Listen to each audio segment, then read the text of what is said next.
Hi, welcome back to Focal Point AFR Talk. Brian Fisher is my name. The number, if you want to join the conversation, 888-589-8840. 888-589-8840 is the number to call. And again, I want to go back to that first test tube hamburger. It cost 250,000 pounds. That's British. So I don't know what that would be in dollars. What's a pound going for? About 1.5 or 2 to 1. So maybe it's a $500,000 burger. It's a hamburger grown in a test tube. And they're actually going to serve it at a restaurant. It's going to be the first one. They're going to cook it at a restaurant this week. 5-ounce burger. And the raw meat, and they go through the whole process by which they get this thing. The stem cells are stripped from the cow's muscle. They are incubated in a nutrient broth until they multiply many times over, creating a sticky tissue with the consistency of an undercooked egg. This wasted muscle is then bulked up through the laboratory equivalent of exercise. It is anchored to Velcro and stretched. So you're eating a hamburger that at one time in its development was Velcroed to something. Finally, 3,000 strips of the lab-grown meat are minced, and along with 200 pieces of lab-grown animal fat formed into a burger. It is gray with a slippery texture similar to squid. And just think, you can get that for $500,000. You can get a hamburger that's gray with a slippery texture similar to squid or scallop, or you can spend $1 at McDonald's and get the tastiest, most nutritional food on the planet. All right, 888-589-8840 is the number to call if you would like to join the program and enter into the conversation today. Let's grab a sound bite or two, 888-589-8840. Well, let me actually start with this story before we go to the sound bites. This is an interesting piece by Robert Spencer on Huma Abedin. As you might be aware, she's highly placed in the Muslim Brotherhood.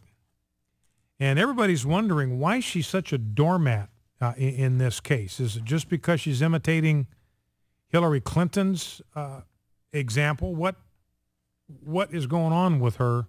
What can explain this kind of passivity on her part? And Robert Spencer suggests it could be because she is a devout Muslim. It could be connected to her Islamic faith. And he points out that Huma Abedin comes from a family of devout Muslims, and Islamic law prohibits a Muslim woman from marrying a non-Muslim man, which she did. Anthony Weiner is a Jew.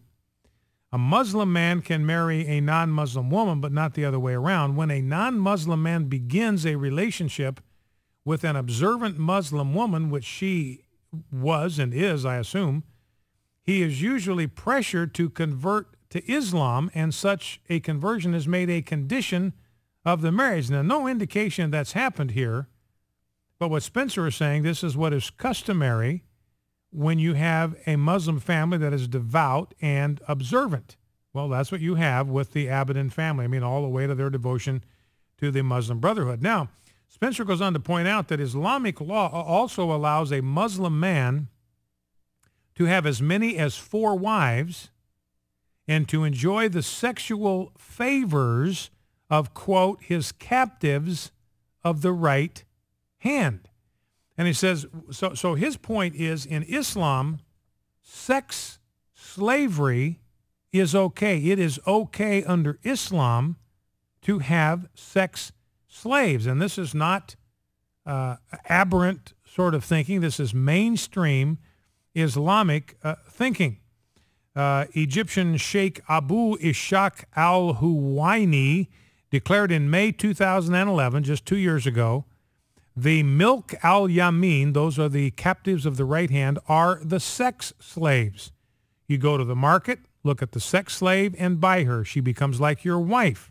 but she doesn't need a marriage contract or a divorce like a free woman, nor does she need a wali. All scholars agree on this point. There is no disagreement from any of them. Now, there's a female Kuwaiti activist by the name of Sawa al-Mutari, and she spoke in favor of this herself. She's a female. Sex slaves, she says, are not forbidden by Islam. While the free woman requires a marriage contract, the sex slave does not. She only needs to be purchased by her husband, and that's it. Therefore, the sex slave is different than the free woman. And Spencer says, if Huma Abedin is indeed a practicing Muslim, then there is no reason to think that she doesn't believe in the Quran's allowances for polygamy and sex slavery, for men only, that is, and thus it could well be that her husband's appalling behavior simply doesn't appall her. Focal Point in AFR Talk, 888-589-8840. Number to call, 888-589-8840. Let's go to Linda in Spring, Texas. Linda, welcome to Focal Point. What's on your mind? Linda, are you with me? Yes, yes. Go right ahead.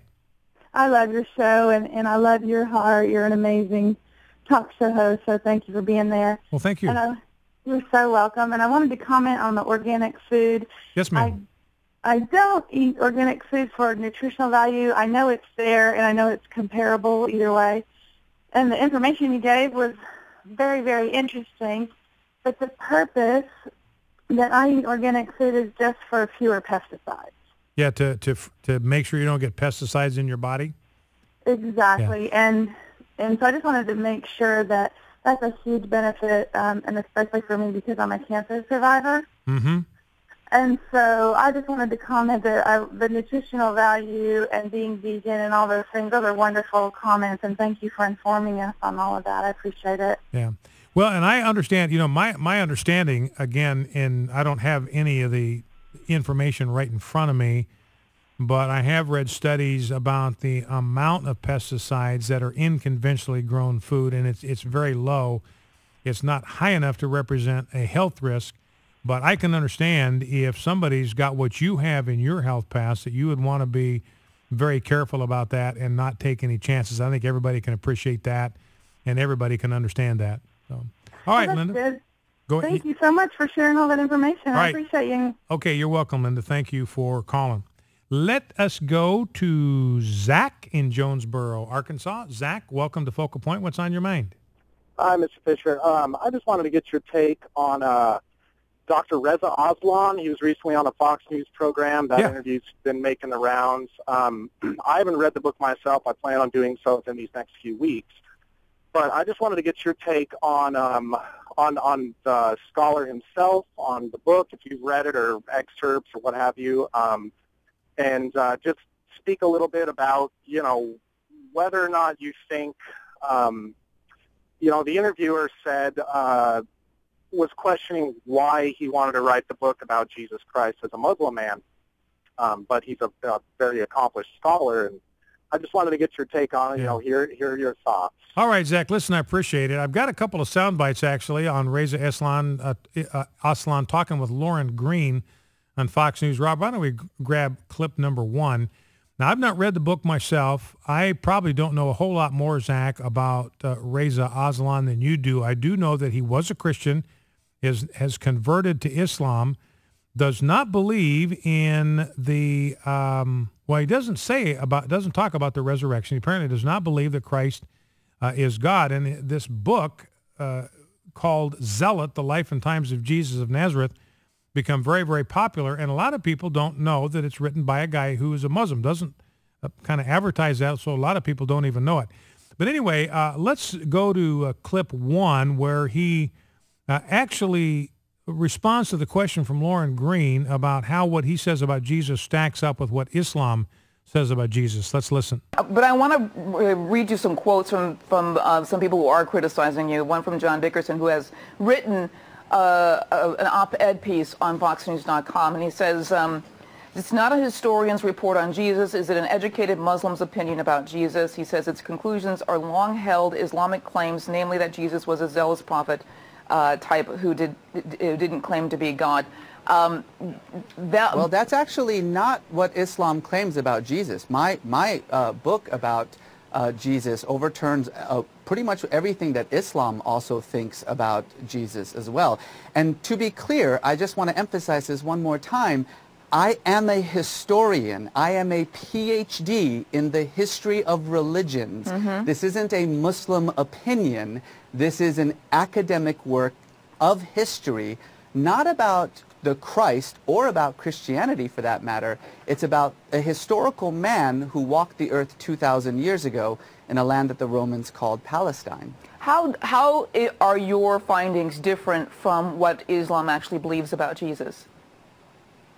Well, Islam doesn't believe that Jesus was crucified, first of all. Islam believes in the virgin birth. I mean, Jesus was most definitely crucified, and my book does question the historicity of the virgin birth. Well, there's a partial answer to the question, Zach, that you raised about where this guy is coming from. And I heard pretty much all I needed to hear right there when he says that his book raises questions about the historicity of the virgin birth. Now realize the virgin birth is critical if Jesus was to be born a sinless man, because we all inherit a sinful nature from our father Adam.